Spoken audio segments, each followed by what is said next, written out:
ये एक बहुत बड़ा इकदाम था। अगर ये होता तो पूरी दुनिया में बिल्कुल सूरत हाल चेंज होती। जो पैनिक था, जो परेशानी थी, जिस तरह से पाकिस्तान के लोगों में थी, पूरी दुनिया के लोगों में, इसी तरह अमेरिका में भी पाई जा रही थी कि खुदा न खास्ता जी। अगर प्रेसिडेंट ट्रम्प ऐसा फैसला कर लेते और हमला कर लेते, तो ग्राउंड पे जो लोग थे, अमेरिका में जो लोग थे, क्योंकि वो भी इस जंग से कहीं ना कहीं मुतासिर हुए, आप लोग भी हुए, क्योंकि वहां पे हम गैस जी, की बिल्कुल। कीमतें देखें, पेट्रोल की कीमतें देखें, वो बढ़ती हुई नजर आ रही थी। तो ऐसी सूरत हाल थी।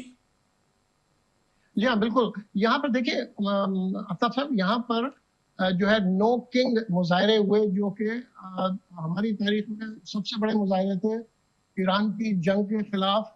यहाँ पर 3000 से ज्यादा 3100 जगहों पर मुकामात पर पूरे अमेरिका में मुजाहरे हुए, जिसमें तकरीबन 8 से 10 मिलियन लोग निकल के आए इस जंग के खिलाफ।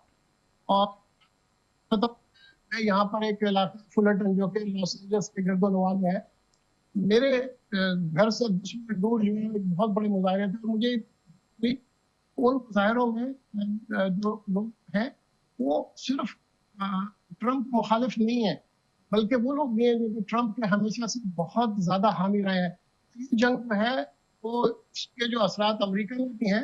हालांकि हम बहुत दूर बैठे हैं और यहाँ पे कोई इस किस्म बिल्कुल। के एतराज नहीं है, लेकिन महंगाई का और हर साहब साथ ही बेचैनी का रहिएगा।